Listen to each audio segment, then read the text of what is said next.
I'm Shriya Chatterjee and I'm Head of Research Initiatives here at the Paul Mellon Centre.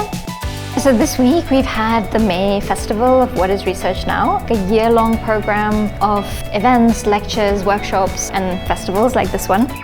So What is Research Now is a way for us to think together, really, and to reflect on the work we do as artists, writers, thinkers, humanists, as people. The May Festival had 3 strands, and the first strand was ongoing colonial worlds. We talk about colonial pasts, colonial presents as well. And the other strand was on looking. And this is about how you see the world, how long you look, how much you look for, how that changes how we understand the world. We're being self-critical, we're also being kind of celebratory and joyful about the kind of work that's happening. There were tears, there were smiles, there was a lot of hope. We had performances by artists. We had a little reading room and an installation where people could sit and think and chat and be together. And we had food and drinks, which is also very important.